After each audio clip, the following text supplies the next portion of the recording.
Assalamualaikum warahmatullahi wabarakatuh.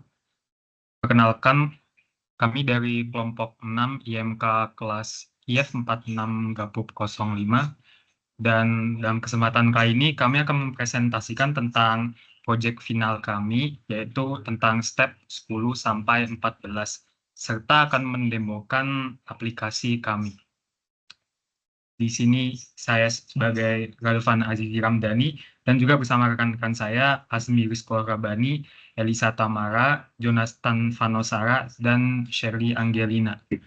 Baik, langsung saja kepada step 10 yang dijelaskan oleh rekan saya Azmi.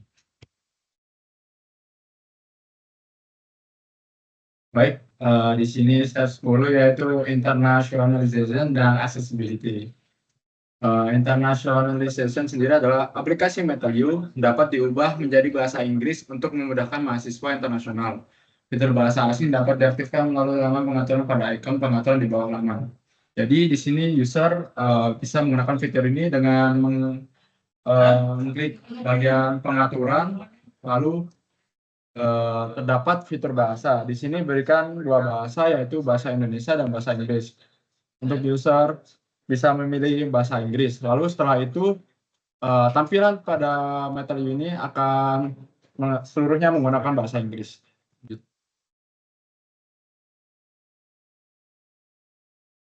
Untuk selanjutnya, accessibility.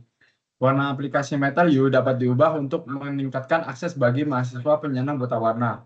Terdapat 3 opsi pilihan sesuai dengan jenis penyakit buta warna yang ada, agar meningkatkan aksesibilitas bagi semua penyandang buta warna. Baik, untuk fitur ini terdapat pada menu pengaturan, lalu di sini ada fitur buta warna. Jadi setelah user mengklik fitur tersebut, maka warna pada aplikasi MetaU akan berubah total menjadi warna yang telah dicocokkan untuk user yang mengidap buta warna. Mungkin untuk selanjutnya, step selanjutnya akan dijelaskan oleh rekan saya. Untuk selanjutnya, step 11, Meaningful Graphic. Untuk pemilihan icon, pada aplikasi MyTeleU menggunakan icon yang familiar dan konsisten dengan kebutuhan pengguna yang sesuai. Pada contohnya, ini pada tampilan UI dashboard, icon nomor 1 menunjukkan seperti scan untuk melakukan presensi. Icon nomor 2 menunjukkan seperti kalender untuk mempresentasikan jadwal. Icon 3 menunjukkan seperti file atau dokumen berisi untuk mempresentasikan rekap nilai dari mata kuliah. Icon 4 menunjukkan rumah yang berarti beranda dari sebuah aplikasi. Untuk icon 5 menunjukkan jaringan yang sesuai untuk timeline. Icon 6 menunjukkan lonceng yang familiar sebagai notifikasi. Icon 7 menunjukkan pengaturan pada umumnya digunakan. Selanjutnya, pada tampilan UI pengaturan, icon nomor 1 menunjukkan palet warna untuk mempresentasikan ganti warna. Untuk icon 2 menunjukkan seperti global atau peta dunia untuk mempresentasikan bahasa yang ada di dunia. Untuk icon 3 menunjukkan keluar dari aplikasi seperti pada umumnya. Icon 4 menunjukkan X untuk keluar dari pengaturan atau menutup laman pengaturan. Pada pemilihan icon ini sudah sesuai dengan kebutuhan pengguna. Selanjutnya akan dilanjutkan oleh rekan saya.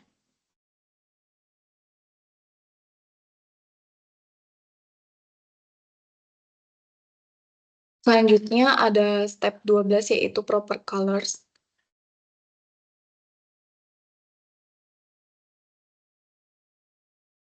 Pada pemilihan warna, warna merah dan putih adalah warna utama yang sering digunakan karena merupakan ciri khas Telkom University.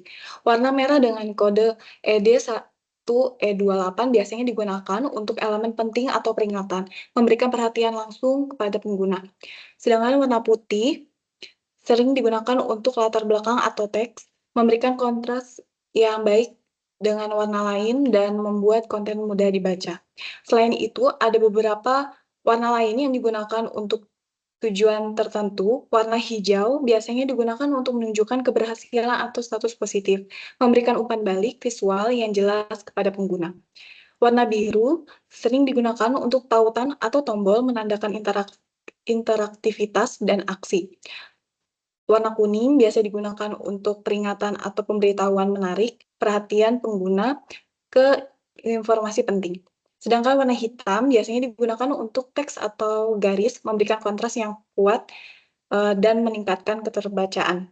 Secara keseluruhan, penggunaan warna ini membantu dalam menciptakan pengalaman pengguna yang intuitif dan menyenangkan, sekaligus mempertahankan identitas visual Telkom University. Pada sisi kanan, terdapat contoh desain UI dari penggunaan warna tersebut, namun untuk contoh penggunaan warna lain, secara lengkapnya ada pada laporan. Boleh dilanjutkan untuk step berikutnya kepada rekan saya. Selanjutnya, step 13 yaitu Organize Layout and Windows Page. Yang pertama ada Visual Hierarchy, yaitu Critical Information adalah informasi yang sangat penting bagi pengguna dan membantu mereka mencapai tujuan mereka saat menggunakan aplikasi. Critical Information sebaiknya ditempatkan di area yang paling menonjol seperti halaman depan, bagian atas halaman, atau di tengah layar. Contoh Critical Information dalam desain ini adalah nama pengguna. Poin kedua yaitu Important Information, yaitu informasi yang penting tetapi berada di bawah tingkatan dari Critical Information. Meskipun tingkatannya lebih rendah daripada Critical Information, informasi ini tetap harus mudah ditemukan dan dipahami oleh pengguna. Contoh Important Information dalam aplikasi ini adalah tanda mahasiswa atau dosen yang terletak di pojok kanan atas halaman utama. Poin ketiga yaitu Secondary Information, yaitu informasi yang tidak terlalu penting, sering dibutuhkan oleh pengguna. Secondary information tidak terlalu diperlukan untuk mencapai tujuan pengguna. Contoh secondary information dalam aplikasi ini yaitu fitur bantuan atau help. Yang keempat yaitu peripheral information, yaitu informasi yang jarang dibutuhkan oleh pengguna. Informasi ini mungkin tidak langsung terkait dalam tujuan utama pengguna. Contoh peripheral information dalam aplikasi ini yaitu fitur penggantian warna.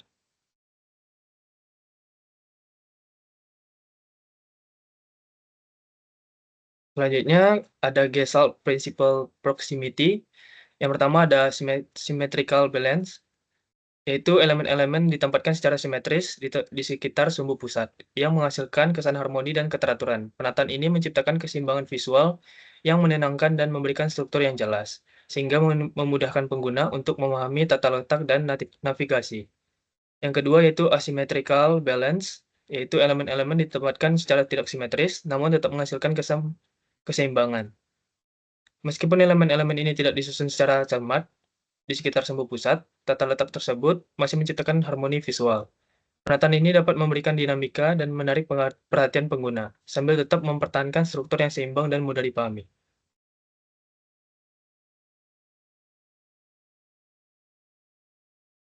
Selanjutnya ada Gestalt Principle Similarity, yaitu elemen-elemen dibuat mirip satu sama lain dan membuat persepsi sebagai bagian grup yang sama.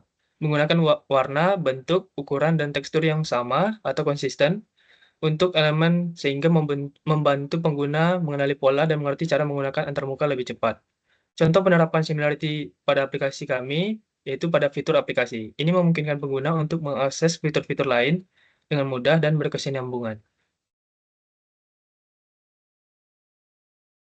Selanjutnya, Gestalt Principle Continuity. Elemen-elemen disusun secara linear atau mengikuti pola tertentu agar membuat kesan lebih teratur dan mudah diikuti. Ini digunakan untuk membantu mata pengguna melalui antarmuka dengan cara yang alami dan legis. Contoh penerapan continuity pada aplikasi kami terdapat pada bagian fitur aplikasi. Fitur ini memberikan kontinuitas dalam penggunaan aplikasi, memungkinkan pengguna untuk mengakses fitur-fitur lain dengan mudah dan berkesinambungan.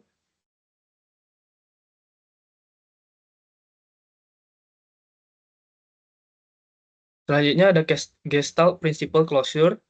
Elemen-elemen disusun sebagian terpotong atau tertutup oleh elemen lain agar memudahkan pengguna untuk membacanya.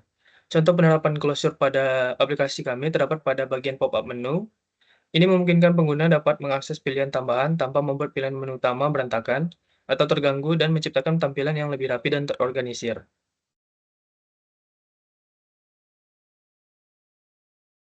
Selanjutnya akan dijelaskan oleh rekan saya.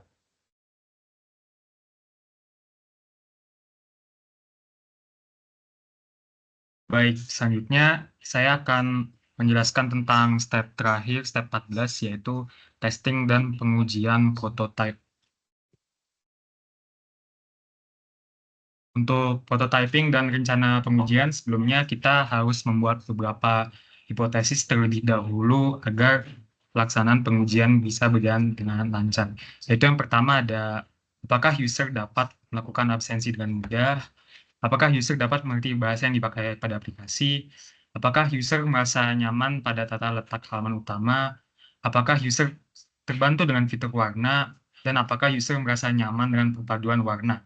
Untuk parameternya yang kami pakai yaitu skala kepuasan user terhadap fitur tambahan, dan ada skala kepuasan user terhadap interface yang kami buat. Berikut adalah beberapa respon dari orang-orang yang melakukan rencana pengujian terhadap aplikasi kami yang kami buat. Secara keseluruhan, semua parameter dan hipotesis telah terpenuhi. Namun, memang terdapat beberapa fitur yang mungkin bisa ditambahkan agar dapat membuat aplikasi kami lebih nyaman dan baik lagi.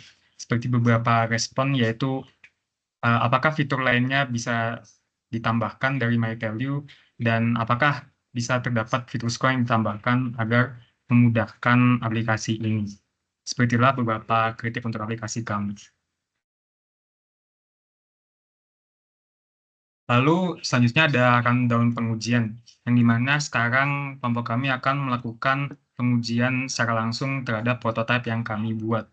Untuk rundown-nya singkat saja, yang pertama ada screen awal login, lalu ada dashboard, lalu ada presensi mahasiswa, lalu ke fitur jadwal mata kuliah, ke fitur nilai mahasiswa, lalu terakhir ke fitur pengaturan.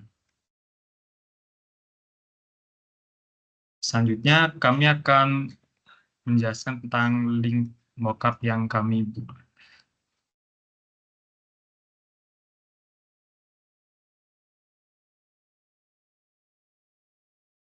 Baik, ini adalah awal halaman login dari aplikasi kami. Yang pertama, kita harus mengenter email dan password terlebih dahulu. Lalu mengeklik tombol login, lalu ada muncul bahwa email atau password digunakan salah, begini tampilannya. Lalu kita membenarkan password kita terlebih dahulu, lalu kita login lagi. Lalu di sini kita sudah masuk ke laman utama atau dashboard aplikasi kami. Di sini terdapat 3 fitur utama yang akan kami eksplorasi, yaitu ada presensi mahasiswa, jadwal mahasiswa, dan nilai mahasiswa. Pertama, kita ke presensi mahasiswa terlebih dahulu. Di sini bisa dilihat ketika mahasiswa lagi presensi. Di sini juga ada tulisan sudah presensi, bagi sudah presensi. Lalu untuk fitur selanjutnya ada jadwal mahasiswa. Di sini mahasiswa bisa mengecek jadwal harian mereka. Seperti ini tampilannya. Lalu untuk fitur selanjutnya ada nilai mahasiswa, di mana mahasiswa bisa melihat semua nilai atau SKS yang mereka pernah ambil. Di sini kita bisa lihat ke laman semester yang lebih detail, lalu akan terlampir semua mata kuliah yang mereka ambil pada semester itu, beserta dengan semua nilai yang mereka dapat. Bisa kita lihat juga lebih detail berapa nilai yang mereka dapatkan untuk suatu mata kuliah. Lalu untuk fitur terakhir yaitu ada pada pengaturan. Di sini pada pengaturan kita mempunyai 2 fitur utama, yaitu yang pertama untuk mengganti warna aplikasi dan selanjutnya mengganti bahasa. Untuk pergantian warna ada beberapa mode pilihan. Yang pertama ada dark mode dan deuteranopia atau yang disebut sebagai buta warna. Di sini kita bisa melihat untuk mode dark mode, beginilah tampilan mode dark mode-nya. Lalu kita bisa kembali lagi kepada mode utama. Selanjutnya kita akan mengeksplorasi mode buta warna. Ini adalah mode buta warna pada aplikasi agar bisa memudahkan mahasiswa yang mengidap buta warna. Lalu kita akan kembali ke warna default dulu. Lalu untuk fitur selanjutnya ada pergantian bahasa.